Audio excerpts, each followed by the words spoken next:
Yo, what's going on, guys? Mush back at it with another video. Want to give you guys a heads up on a very well-received Steam game finally ending its journey and ending support as far as new updates are concerned. It's not a case of a game shutting down, however, I think this is a pretty healthy way to approach game development, and I'll go over their entire statement on that.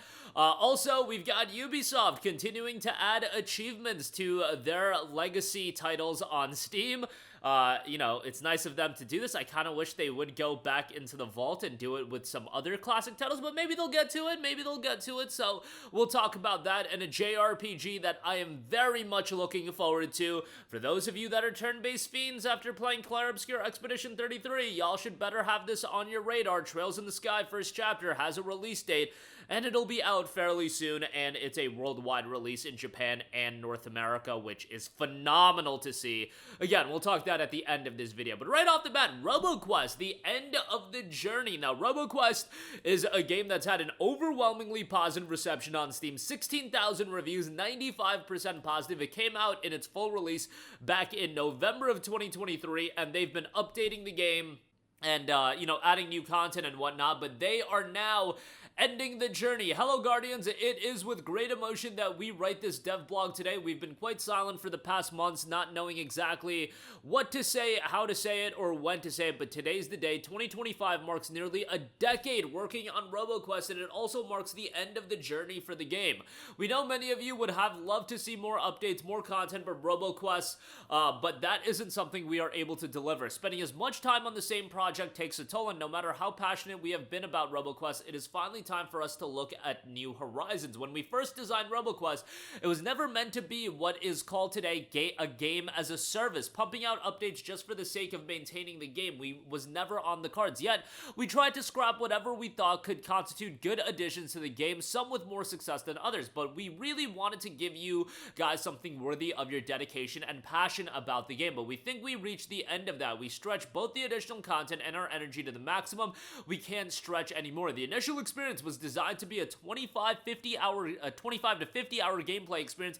There's no way we can continue to provide content for players with over 1,000 hours of gameplay, or at least meaningful content, but we tried something with the Endless Update, with some shortcomings for sure, but the passion that burned bright for many years started to falter, fatigue kicked in, and we realized we needed to turn the page. We did everything we ever wanted and even more with Roboquest, and we want to thank you for being here with us during all this time. We're not planning any more updates on Roboquest. The multiplayer and cross-platform will still remain available, obviously, and we're turning to another project. In fact, most of the studio people that aren't working on the PlayStation port have already shifted for a while, and a new project is what they are working on, and they continue to speak about that. Let me just say, and by the way, the PlayStation port will be coming on May 27th, as well as the standalone release of Roboquest VR at the end of this year. Let me just say, credit to them for updating the game without any microtransactions. Yes, they spoke about games as a service. However, the idea of games as a service is usually tied towards they're providing you a continuous service that you have to ultimately pay for. That is generally how games as a service is thought of. Yeah, you can define your games as a service, but if you're just giving all your content updates for free, yo, more power to you, and you're doing a solid by the consumer, but generally when we think about games as a service, it's when we're paying for content updates. And the notion of the initial experience, and this is from their post, was designed to be a 25 to 50 hour of gameplay experience. There's no way we can continue to provide content for players with over 1,000 hours of gameplay. I feel like there's almost an apologetic tone attached to that, and there is no reason to be apologetic about that. They continually provided updates. They did everything that they could, and even more so for the consumer with this game. This is a very healthy approach to game development. I get that it's not the majority of you guys, but I was looking through the reviews of the game, and maybe this user is being a troll, but one of the recent reviews is a user noting they gave up on it. Buy a different game with more content. You guys, this is a game that is $24.99, and this user posting the review has 69.4 hours of gameplay out of this game. At some point, I am just scratching my head, and I saw this rhetoric on social media as well. And some of you guys probably have seen it as well. where somebody played Monster Hunter Wilds and put like 130 hours of gameplay in it, and then after playing it for 130 hours, they were like, oh, well, there's a lack of content and a reason to go back, or something to that ilk.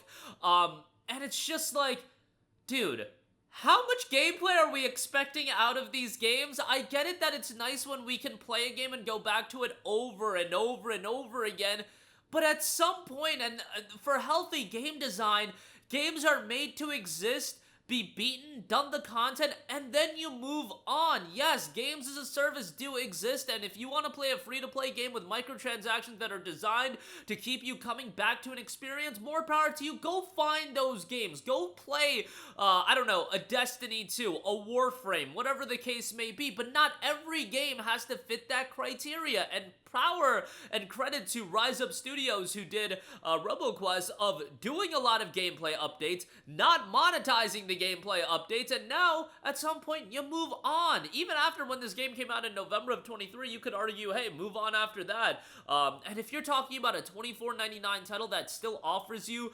25 to 50 hours of gameplay, that is still absolutely remarkable. Like, 50 hours of gameplay for a $25 purchase, that's value city, you guys, and I hope most of you guys can realize that these games don't exist to provide you endless content and reason to play the game for your entire life. There are so many games on the market. Why do you want to limit yourself to one game? Yeah, maybe play a game for a while and get your value out of it, but at some point you have to accept that you're gonna move on. But nevertheless, Roboquest ending the journey there. I wanted to cover this story just on that basis more so than anything, that I think if we qualify every game based on how many hours of gameplay they have, it's just not good in terms of appreciating video games. You can't expect every game to be north of 1,000 hours or even 100 hours, especially when they're at a budget price point of $24.99 like we have here.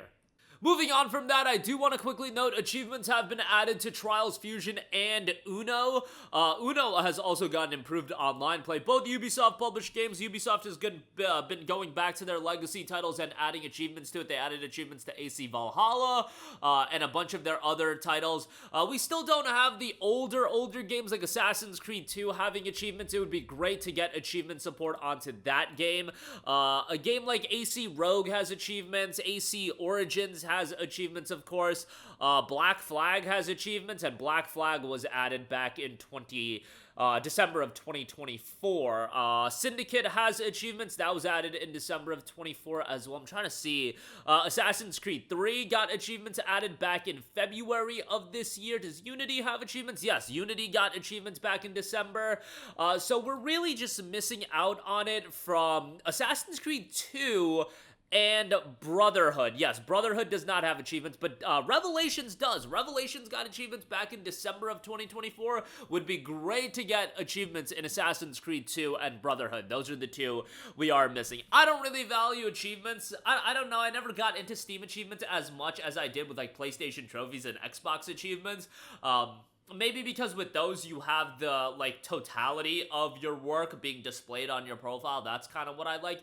And you know, whatever. It's a minor thing at the end of the day, but still, it's a thing that's become standard on Steam, and Ubisoft just foregoing having them in Valhalla when they delay release Valhalla at a premium price point, but just don't add achievements. It was just them being lazy. Like, it was insane, to be perfectly honest. But there you go. At least they are remedying that. Lastly, I do want to note, Trails in the Sky first chapter will be launching on September the 19th. A worldwide release on there. So what a time to be a Legend of Heroes fan. And this is the entry point for you guys trying to get into Legend of Heroes. This is a ground-up remake of the very first game in the Legend of Heroes franchise, and really where you should start off. That's always been the issue with Legend of Heroes. I usually just recommend people to start off with any of the games from any of the, you know, arcs, whether it be the Sky Trilogy, the Crossbell Duology, Cold Steel, or Daybreak. Oftentimes I was recommending people to get into Daybreak, but now that we have a Trails in the Sky remake, this is going to be the one that everybody just goes to and recommends, the first chapter. September 19th on this, and for everybody that played Expedition 33 and now wants more turn-based RPGs,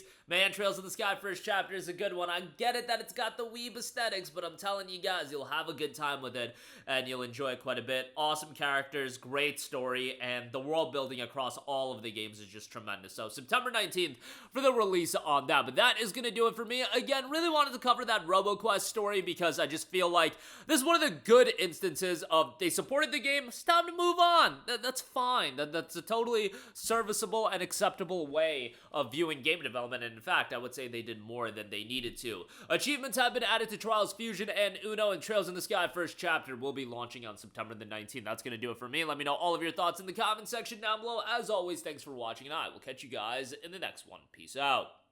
Hey, what's going on, guys? Mush here again. Hope you enjoyed the video. As you guys might know, YouTube's notification system is sometimes a little bit wonky, even if you're subscribed to the channel. Maybe you're not abundantly aware that I uploaded a video. To remedy that situation, make sure you hit the bell notification button. This way, whenever I upload a new video, and I try to upload as consistently as possible, you will be notified directly of the upload, and you can watch it as soon as it goes live. I would really appreciate if you guys hit that button so you can stay up to date with all of the content I'm posting. But as always, guys, thanks for watching, and I'll catch you guys in the next one. Peace out.